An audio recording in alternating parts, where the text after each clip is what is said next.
사무엘상 7절에서 9절까지입니다. 같이 합독하도록 하겠습니다. 여인들이 뛰놀며 노래하여 이르되 사울이 죽인 자는 천천히요 다윗은 만만 이르다 한지라.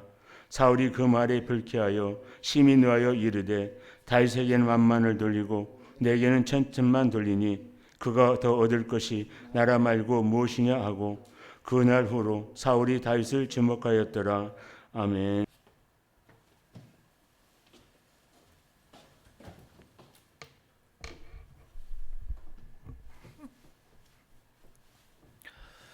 잠시 기도하겠습니다. 참으로 좋으신 아버지 하나님, 오늘 또 우리에게 거룩한 성찬 주일을 맞이하여 주님의 찢기신 살과 흘리신 피를 대하게 하여 주심을 다시 한번 감사합니다.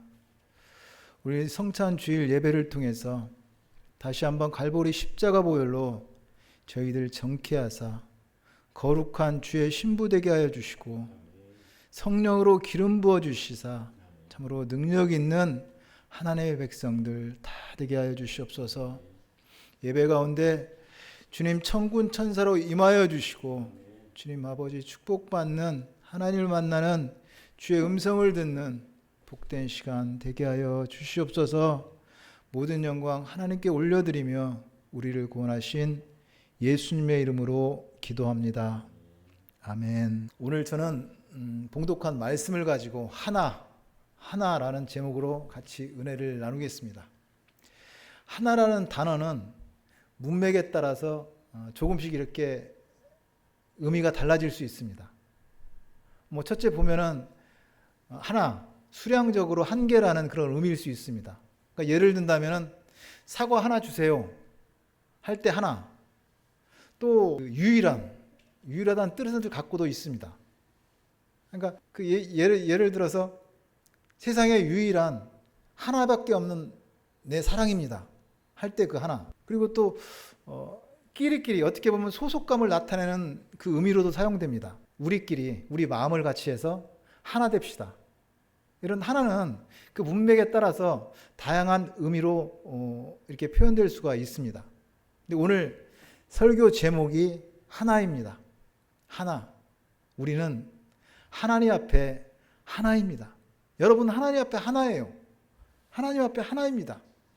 오늘 하나라는 제목으로 같이 은혜를 나누겠습니다. 오늘 본문 내용은 사울왕과 다윗의 이야기입니다. 근데 사울왕과 다윗의 이야기는 골리앗을 빼놓고 이야기할 수가 없습니다. 잠깐 그 골리앗과 다윗의 이야기를 하고 지나가겠습니다. 이 골리앗과 다윗의 이야기는 성경에 나오는 이야기지만 굳이 교회 안 다니는 사람들도 세상에 이 골리앗과 다윗 이야기는 모르는 사람 없습니다. 다 압니다. 블레셋이 이스라엘을 쳐들어왔습니다. 그래서 엘라 골짜기에 블레셋과 이스라엘이 마주대하고 있었습니다. 그 싸울 준비를 하고 있었어요. 그때 블레셋 진영에서 골리앗이라는 장수가 나와서 그렇게 싸움을 도둡니다. 누구든지 나오고 한번 붙자. 그래서 나를 이기면은 우리가 너의 종이 될 것이고 네가 지면은 우리가 너희의 종이 되겠다 하면서 하나님의 이름을 모욕하고 갖은 욕설을 해대가면서 으르렁대고 있습니다. 그런데 그 앞에 아무도 나서질 못하는 거예요. 무섭고 두려워서 아무도 나가지 못해요. 사울 왕도 있었고 많은 신하들 장수들이 있었지만 그랬습니다. 오직했으면 사울 왕이 다윗 그 골리앗을 무찌른 자에게는 내가 많은 상급을 줄 것이고 또 내 딸을 주어서 사위를 삼겠다고 하는데도 아무도 그 앞에 나가는 사람이 없었습니다. 그때 다윗이 나타난 거예요. 근데 다윗이 나가서 내가 싸워보겠다고 얘기합니다.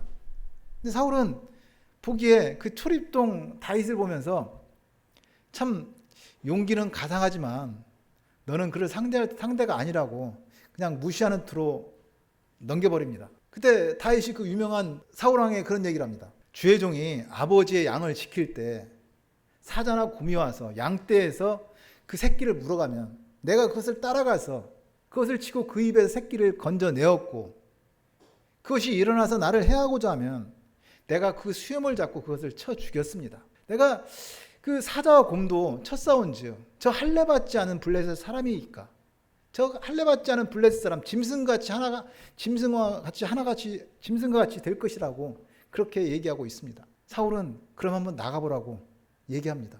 그러니까 사울 입장에서는 어떻게 보면은 방법이 없잖아요.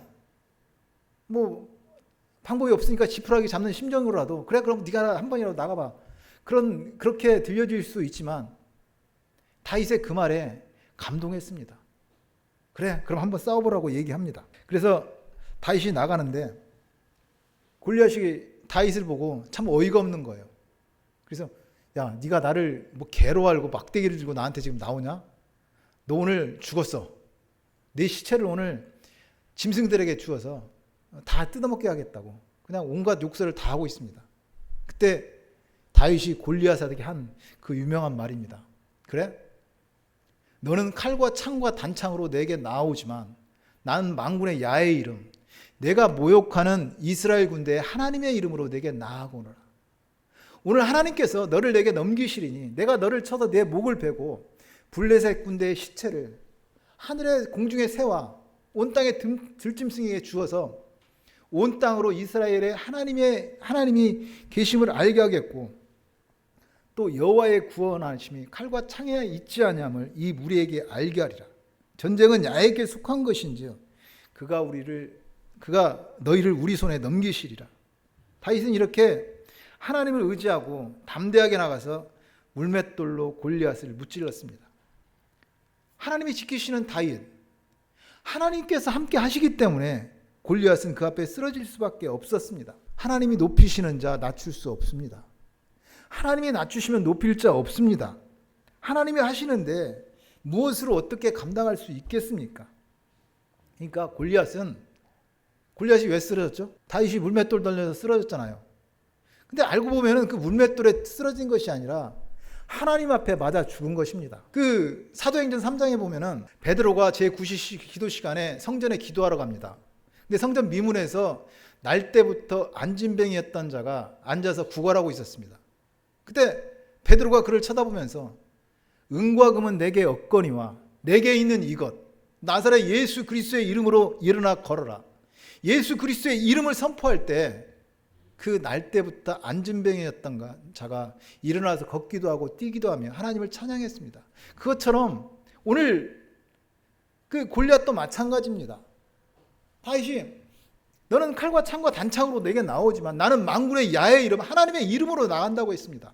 결국 골리앗은 다윗의 그 물맷돌에 맞아 죽었지만 실상은 그 하나님께 맞아 죽은 것입니다. 그러므로 우리는 세상에 살아가면서 하나님의 능력으로 살아야 됩니다. 내 힘으로는 세상에서 실수하고 실패할 수밖에 없습니다. 하나님의 능력으로 살 때 우리는 세상에서 넉넉히 승리할 수가 있습니다. 그런데 문제는 이제 그때부터입니다. 오늘 우리가 읽은 본문, 그때부터 이제 문제가 생긴 것입니다. 제가 오늘 읽은 본문을 다시 한번 봉독해 드립니다. 여인들이 뛰놀며 노래하여 이르되 사울이 죽인 자는 천천히요 다윗은 만만이로다 한지라.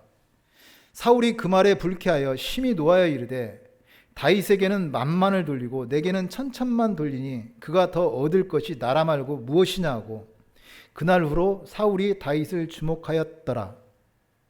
그 일이 있고 난 후부터 이제 이스라엘 백성들 특히 그 이스라엘 여인들이 노래하며 창화하여 이르되 다윗은 만만이요 사울은 천천이라고 노래하고 춤추고 있습니다. 다윗은 만만이요 사울은 천천이라. 그러니까 사울이 들으면은 그냥 그런 거면 그런갑다고 지나가도 되잖아요. 근데 그게 영 불쾌했어요. 시기 질투가 났어요. 왜냐면은 그래도 내가 이스라엘 왕인데 어떻게 나한테는 천천이고 다윗은 만만이라는 것입니다. 그래서 성경은 그날 이후로 사울이 다윗을 주목했다라고 얘기하고 있습니다. 여기서 주목한다. 그것 히브리어로 아반입니다. 단순하게 그 쳐다보는 것이 아닙니다. 어떻게 되는가 하고 눈여겨본다는 말입니다. 그렇게 사울은 시기와 질투 그리고 이 나라마저도 저 다윗이 왕이 되지 않을까 하는 그런 불안 초조, 그러니까 시기와 질투와 불안과 초조 그것으로 다윗을 주목했습니다. 그래서 그날 이후로 사울은 오직 그 다윗을 어찌하면 다윗을 죽일까 하고 살다가 결국은 지가 먼저 죽었습니다.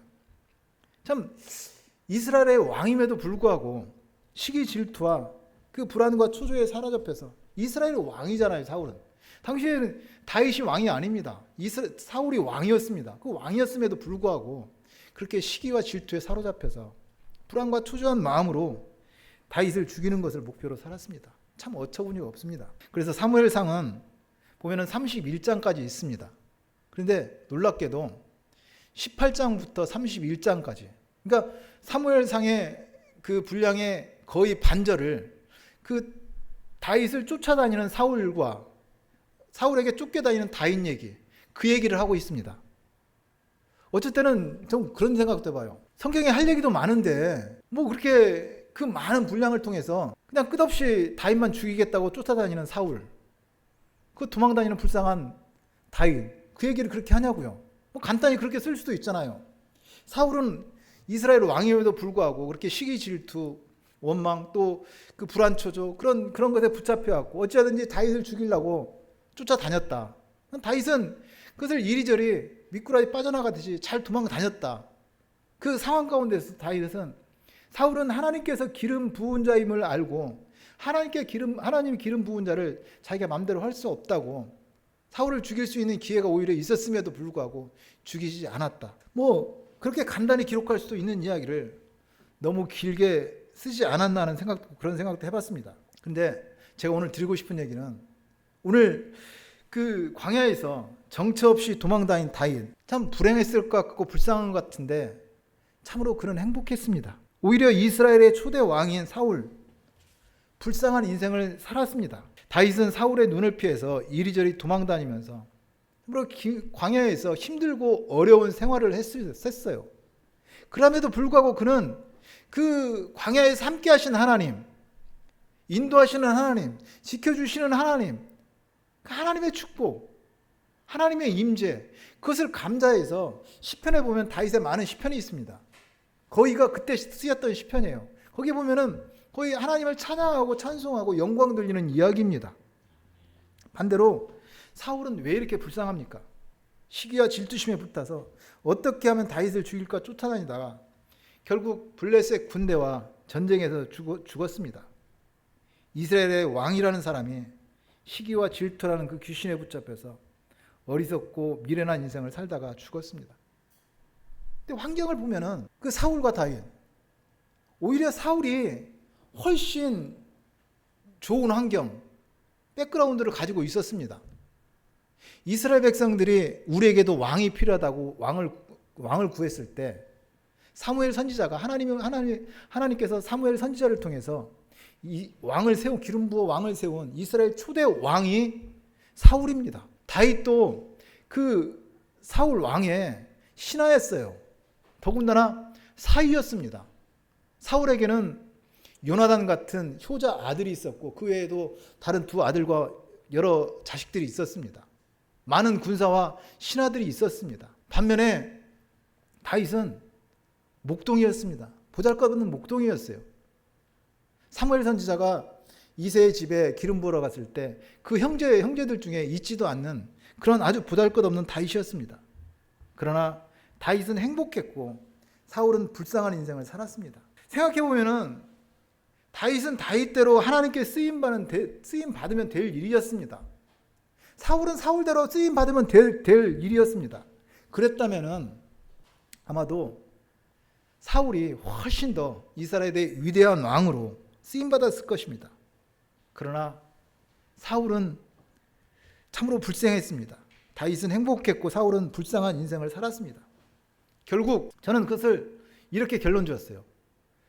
사울은 가짜였고 다윗은 진짜였다. 사울은 가짜였고 다윗은 진짜였다. 그러니까 우리 크고 높은 것이 진짜가 아닙니다. 많다고 진짜가 아닙니다. 하나님께 속한 자가 진짜 하나님의 사람입니다. 여러분 그런 얘기가 있습니다. 백 있잖아요. 백. 그 명품백이 있고 가품백이 있습니다. 그걸 구분하는 방법이 비 오는 날 그것을 어떻게 가지고 행동하느냐가 보고 구분한다는 그런 얘기 있습니다.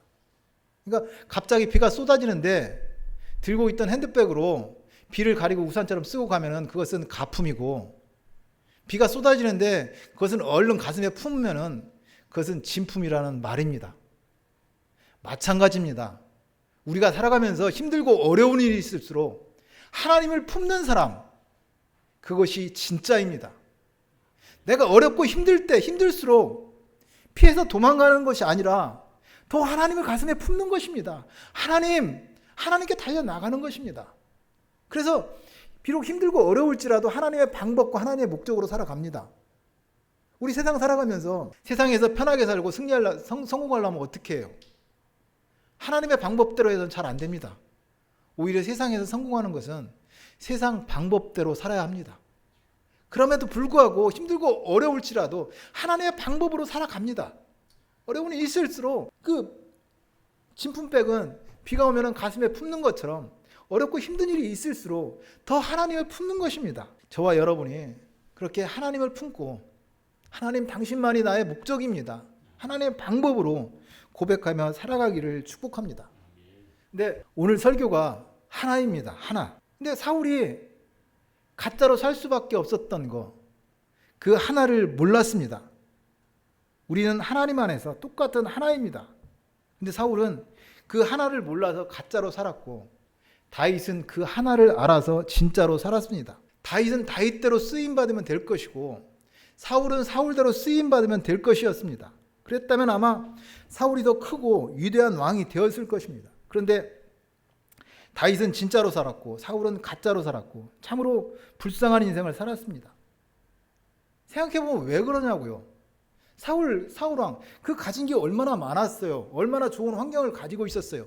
이스라엘의 왕이라는 사람이 어떻게 시기 질투, 불안하고 초조한 그 마음에 그렇게 일생을 허무하게 살다가 불쌍한 인생을 사냐고요. 우리는 하나님의 똑같은 하나입니다. 생각해 보세요. 누구는 예수 그리스도 보혈로 구원받고 누구는 짐승피로 구원받았습니까? 아닙니다. 우리는 똑같은 하나입니다. 우리는 소망하기는 그 하나를 알아서 하나님 앞에 하나를 알아서 복 있는 삶을 살아가기를 축복합니다. 오래전에 국민은행 공익 광고 중에 모두가 1등이 될 수 있다 하는 그런 공익 광고가 있었습니다. 모두가 1등이 될 수 있다는 그런 공익 광고였습니다. 거기에는 세 가지 이야기가 나옵니다. 스윙과 칼집과 몸짓입니다. 처음에 그 화면에 나오는 것은 당시에 그 유명했던 야구 선수 이승엽 선수가 나옵니다. 그러면서 자막에는 430개 홈런을 친 위대한 스윙이라고 나옵니다. 그리고 이어서 철도 레일에 철도 핀을 박는 철도 노동자의 한마질이 나옵니다. 그러면서 그 자막에는 내 자매의 학사모를 씌운 위대한 스윙이라고 나옵니다. 무엇이 더 위대합니까? 무엇이 더 아름답습니까? 다 똑같습니다. 다 하나입니다. 그리고 이어서 김연아 선수가 나오면서 15개의 금메달을 딴 피겨스케이팅의 칼짓이라는 자막이 나옵니다. 그리고 또 이어서 그 시장에서 김밥 싸는 할머니의 칼짓, 자막에는 690명에게 김밥 팔아서 장학금을 전달한 할머니의 칼짓이라고 나옵니다. 무엇이 더 아름답습니까? 다 똑같습니다. 다 똑같이 귀한 하나입니다. 그리고 마지막으로는 그 비보이의 브레이크 댄스, 그 나오면서 자막에는 세계 60억 인구를 감동시킨 몸짓이라는 자막이 나오고요. 이어서 한 생명을 구하기 위한 소방관의 땀 흘리는 그 모습이 나오면서 한 생명을 구하는 몸짓이라는 자막이 나옵니다. 그러니까 60억 지구촌을 열광시키는 몸짓이나 한 생명을 구하는 몸짓이나 똑같은 감동이라는 말입니다. 그렇습니다. 우리는 하나님 앞에서 하나입니다. 똑같습니다. 크고 작은 거 없습니다. 잘나고 못나고 없습니다. 우리 모두가 하나님의 자녀로 하나님께서 우리를 세우신 위치가 다를 뿐입니다. 그러니까 이승엽 선수의 그 스윙이나 철도 핀을 내리치는 그 철도 노동자의 스윙이나 똑같습니다. 김연아 선수의 피겨스케이팅의 칼짓이나 시장 골목에서 김밥 싸는 할머니의 칼짓이나 다 같습니다. 다 아름다운 것입니다. 그리고 60억 세계 지구촌 인구를 열광시킨 비보이의 몸짓이나 화재 현장에서 한 생명을 구한 소방관의 몸짓, 똑같은 감동입니다. 모두가 다 똑같은 것입니다. 남과 비교해서 잘났네 못났네 그런 거 없습니다. 부자라고 잘났다고 교만할 거 없습니다. 가난하고 못났다고 비굴할 거 없습니다. 우리는 하나님 앞에서 똑같은 하나입니다. 나는 부자고 너는 가난하고 하면서 교만하고 가난하네 하면서 비굴해하며 하는 것은 그것은 마귀의 속임수일 뿐입니다. 그래서 고린도전서 7장 22절은 이렇게 말씀합니다. 주 안에서 부르심을 받은 자는 종이라도 주께 속한 자유인이요 또 그와 같이 자유인으로 있을 때 부르심을 받은 자는 하나님의 종이니라. 우리는 그리스도 예수 안에서 똑같은 하나님의 하나일 뿐입니다. 예를 들어서 말입니다. 한 반에 두 친구가 있어요. 근데 같은 교회 다니는 아주 절친입니다. 근데 한 친구는 시험만 보면 1등이에요. 근데 한 친구는 시험만 보면 꼴등이에요. 그럼 어떻게 해요?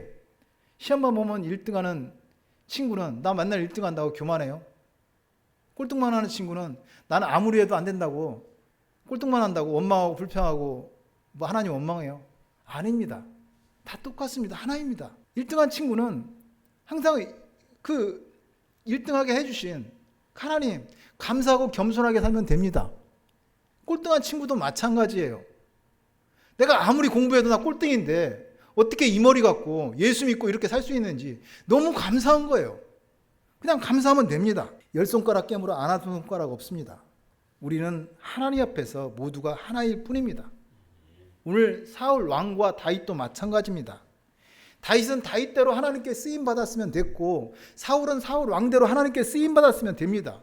그렇다면 사울이 그렇게 불쌍한 인생 살지 않았었고 그 하나를 알고 살았다면 사울 왕이 더 위대하게 쓰임 받을 수 있었을 것입니다. 그런데 다윗은 진짜로 살았고 사울은 가짜로 살았고 참으로 불쌍한 인생을 살았습니다. 왜 그렇게 살아야 했냐고요. 불쌍한 사울은 그 하나를 몰랐습니다. 우리는 모두가 하나님의 똑같은 하나일 뿐입니다. 그 하나를 안다면은 세상에 무엇이 걸림이 될 수가 없습니다. 제가 보면은 사람이 살아가면서 스트레스 받고 힘들어하는 거, 그것은 못 먹고 못 살아서가 아닙니다. 약육강 씨의 그 논리로 다른 사람과 비교당해서 자존심이 상하는 경우입니다. 그래서 오죽했으면 타인은 지옥이다라는 말이 생겼을까요? 아니 뭐 어떻게 타인이 지옥이에요? 타인은 내가 사랑할 상대일 뿐입니다. 우리가 그 알량한 자존심에 갇혀서 사울이 그랬잖아요. 그 자기의 신하고 자기의 사임에도 불구하고 다윗은 만만이요 사울은 천천히라는 그 말 한마디에 알량한 자존심이 상해서 시기 질투하고 불안 초조하면서 그렇게 어처구니 불쌍한 가짜인 살았던 것처럼 우리는 참으로 하나님 앞에 똑같은 하나라는 그 하나라는 자존감으로 참 자유하시기를 축복합니다. 그리고 우리가 하나님 앞에서 똑같은 하나라면 또한 우리는 하나님 앞에서 오직 유일한 존재로 하나입니다. 전지전능하신 하나님, 당신의 형상대로 사람을 창조하시되 우리를 유일한 하나로 창조하셨습니다. 60억 인구 중에 나하고 똑같은 사람 한 사람도 없습니다. 하나님은 나 하나를 창조했습니다. 지구상에 오직 유일한 나 하나를 만드시고 그 하나를 유일한 하나로 사랑하십니다. 아가서는 그래서 하나님의 그 하나의 사랑을 다음과 같이 이야기합니다. 너는 나를 도장같이 마음에 품고 도장같이 팔에 두라. 사랑은 죽음같이 강하고 질투는 스올같이 잔인하며 불길같이 일어나니 그 기세가 여호와의 불과 같으니라. 여러분 세상에서 아무리 강한 쇠가 있고 뭐가 있다고 할지라도 죽음보다 강한 게 뭐가 있어요? 죽음보다 강한 것이 없습니다. 근데 하나님의 사랑이 그렇게 우리를 사랑하는 하나님의 사랑이 그 죽음보다 강하다고 말씀합니다. 우리는 하나님의 오직 그 유일한 하나입니다. 하나님은 우리 한 사람 한 사람을 오직 유일한 하나로 사랑하십니다. 하나님의 유일한 하나, 하나님이 유일한 하나로 나를 사랑하신다는 말 쉬운 말로 한번 가르쳐 드릴게요. 쉬운 말로 그냥 하나님은 나만 사랑하시는 하나님이십니다. 나만 사랑하시는 하나님. 여러분 제가 하나님은 나만 사랑하시는 하나님 하면 듣기 좀 불편해요. 제 아내가 그래요. 하나님은 나만 사랑하시는 하나님이십니다 하면은 어떻게 하나님이 그런 하나님이 어딨냐고. 하나님은 모두를 공평하게 사랑하시는 하나님이시지. 어디 가서 그런 말 하지 말라고, 무식한 소리 듣는다고 그런 얘기를 합니다. 그럼 저는 한술 더 떠서 우리 엄마도 나만 사랑했어. 그런 얘기합니다. 그러면 아니 어떻게 어머니가 당신만 사랑했냐고. 예, 저도 알아요. 맞습니다. 어머니 나보다 우리 형들 더 사랑했던 것 같아요. 아니 우리 칠남매 다 똑같이 사랑했어요. 근데 우리 어머니 나만 사랑했어요. 제가 우기는 겁니까? 내가 억지 쓰는 거예요? 아니요. 제가 하나님은 나만 사랑하시는 하나님 맞습니다. 그것을 한번 설명드릴 테니까 한번 잘 들어보세요. 예수님이 하나님의 그 유일한 하나의 사랑, 나만 사랑한 그 하나님의 사랑을 잃어버린 양의 비유를 통해서 예수님께서 말씀하셨습니다. 그 마태복음 18장에 보면은 마태복음 18장 12절부터 14절까지 제가 봉독합니다. 너희 생각에는 어떠하냐? 만일 어떤 사람이 양 100마리가 있는데 그 중에 하나가 길을 잃으면 그 99마리를 산에 두고 가서 길 잃은 양을 찾지 않겠느냐? 진실로 너희에게 이르노니 만일 찾으면 길을 잃지 아니한 99마리보다 이것을 더 기뻐하리라. 이와 같이 이 작은 자 중에 하나라도 잃은 것은 하늘에 계신 너희 아버지의 뜻이 아니니라. 그러니까 이 이야기는 어떤 사람이 양을 100마리 키우고 있었어요. 100마리를 몰고 가다가 한 마리를 잃어버렸습니다. 그럼 그 한 마리를 찾으러 간다는 것입니다. 그래서 그 한 마리를 찾으면은 잔치를 베푼다는 그 말입니다. 그것이 하나님의 마음입니다. 잃은 양 한 마리를 찾으려고 99마리 양을 버려두고 그 한 마리를 찾아가는 거, 그건 맞는 거예요? 그건 맞지 않잖아요. 경제 논리로도 맞지 않습니다. 그러나 하나님은 한 영혼을 천하보다 귀하게 여기시는 분입니다. 여러분 생각하기에 한 영혼이 귀해요? 천하가 귀해요? 근데 하나님은 한 영혼을 천하보다 귀하게 여기십니다. 우리가 생각하기에는 천하가 귀하지 어떻게 한 영혼이 귀하지 않다고 생각합니다. 인간의 그 생각으로는 논리로는 이해할 수가 없습니다. 그렇지만 전지전능하신 하나님은 한 영혼을 천하보다 귀하게 여기십니다. 나만 사랑하시는 하나님이십니다. 그러니까 하나님께서는 한 영혼을 나만 사랑하시는 하나님으로 사랑한다는 말씀입니다. 그것은 인간의 생각으로 할 수도 없고 이해할 수조차 없습니다. 그러나 하나님은 나만 사랑하시는 하나님으로 여러분 한 사람은 한 사람을 그렇게 사랑하십니다. 주님은 한 영혼을 천하보다 더 귀하게 여기십니다. 우리는 하나님의 유일한 하나입니다. 바로 나만 사랑하시는 하나님입니다. 그러니까 결론은 그거예요. 제가 하나님은 나만 사랑하십니다. 나만 사랑하시는 하나님이라고 얘기할 때 괜히 저것이 맞는 말도 같기도 하고 좀 뭐가 좀 이상한 것도 하고 마음이 불편하지 마시고 내가 하나님 나만 사랑하십니다 하면은 여러분도 맞습니다. 하나님은 나만 사랑하십니다 하면서 맞장구 치면 돼요. 그것이 하나님의 사랑입니다. 하나입니다. 우리는 살면서 그런 말을 합니다. 예수 믿으십시오. 예수 믿으면 좋습니다. 예수 믿으면 복 받습니다. 그런 말 합니다. 예, 맞는 말입니다. 예수 믿으면 좋습니다. 예수 믿으면 복 받습니다. 그러나 맞는 말이지만 정확한 말은 아닙니다. 예수 믿는 것이 좋은 것이고 예수 믿는 것이 복 받은 일입니다. 우리가 누굽니까? 우리는 예수 믿고 구원받아서 하나님을 아버지라 부르는 사람입니다. 하나님은 그렇게 나만 사랑하시는 하나님입니다. 하나님께서 나만 사랑하시는 하나님이라는 증거를 하나 더 말씀드릴까요? 하나님께서 나만 사랑하세요. 그 증거. 예. 나 예수 믿는 사람입니다. 예수님은 나를 위해서 십자가에 죽으시고 부활하셨습니다. 여러분도 똑같이 말하면 돼요. 예수님은 나를 위해서 십자가에 죽으시고 부활하셨습니다. 나만 사랑하시는 하나님입니다. 일생을 우리가 그렇게 하나님의 유일한 하나로, 여러분 한 사람이 하나님의 유일한 하나입니다. 그 하나로 살아가는 그런 은혜가 있기를 축복합니다. 그래서 결론은 뭐냐고요? 예, 결론은 하나입니다. 요한복음 17장 11절 제가 봉독해 드립니다. 나는 세상에 더 있지 아니하오나 그들은 세상에 있사옵고 나는 아버지께로 가옵나니 거룩하신 아버지여 내게 주신 아버지의 이름으로 그들을 보전하사 우리와 같이 그들도 하나가 되게 하옵소서. 이게 무슨 기도냐면요, 예수님께서 십자가의 죽음을 앞두고 하나님께 하는 그 대제사장적 기도입니다. 예수님은 염소와 송아지의 피로 하지 아니하고 오직 자기의 피로 영원한 속죄를 이루시고 우리의 영원한 대제사장이 되셨습니다. 그러니까 영원한 대제사장으로 십자가의 죽음을 앞두고 하나님께 기도하는 내용입니다. 아버지, 나는 이 세상을 떠나서 아버지께로 가는데 저들은 세상에 있습니다. 아버지께서 저들을 지켜주시고 보호해 주시고 내가 아버지와 하나 된 것처럼 저들도 우리와 하나 되게 하여 주시옵소라는 그 기도입니다. 예수님의 기도예요. 무슨 말이에요? 우리를 성부 하나님, 성자 예수님, 성령 하나님 그 안으로 하나 되게 해달라는 거 하잖아요. 하나님의 자녀 삼아달라는 얘기입니다. 즉 성부, 성자, 성령 안에서 하나 되게 해달라는, 우리를 그 안으로, 성부, 성자, 성령 안으로 초대하고 있습니다. 바로 유니온 크라이스트, 예수 그리스도와 연합입니다. 우리의 결론, 하나입니다. 성부, 성자, 성령 안에서 하나입니다. 저와 여러분이 우리가 그런 사람이라고요. 우리가 그런 사람입니다. 오늘 말씀을 정리합니다. 오늘 설교 제목 하나입니다. 하나라는 제목으로 같이 은혜를 나누었습니다. 잊지 마십시오. 우리는 하나님 앞에서 똑같은 하나입니다. 여러분 잘났습니까?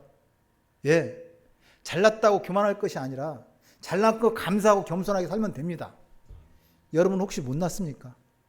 못났다고 자책할 아무것도 없습니다. 하나님께서는 각자 세우신 위치, 펑션이 있을 뿐입니다. 거기서 감사하며 살면 됩니다. 생각해 보세요. 하나님이 크신 하나님이 있고 하나님이 작은 하나님이 있어요? 그런 얘기 못 들어봤잖아요. 크신 하나님, 작은 하나님 없습니다. 우리는 하나님 앞에 똑같은 하나입니다. 그리고 우리는 하나님의 유일한 하나님입니다. 하나입니다. 하나님은 당신의 형상대로 유일한 나, 60억 인구 중에 유일한 나 하나를 만드셨고 그 하나의 사랑으로 나만 사랑하시는 하나님입니다. 나만 사랑하시는 하나님. 여러분도 한번 해보세요. 나만 사랑하시는 하나님. 나만 사랑하시는 하나님 할 때 좀 불편해하지 말고 여러분도 똑같이 나만 사랑하시는 하나님 하시면 됩니다. 그러므로 우리의 결론은 성부 하나님, 성자 예수님, 성령 하나님 안에서 하나입니다. 주님은 우리를 성부, 성자, 성령 안으로 우리를 하나로 초대하고 있습니다. 우리가 그런 사람이라고요. 우리가 그 하나입니다. 우리는 하나님의 하나입니다. 일생을 하나님의 하나로 살아가시기를 축복하고 축원드립니다.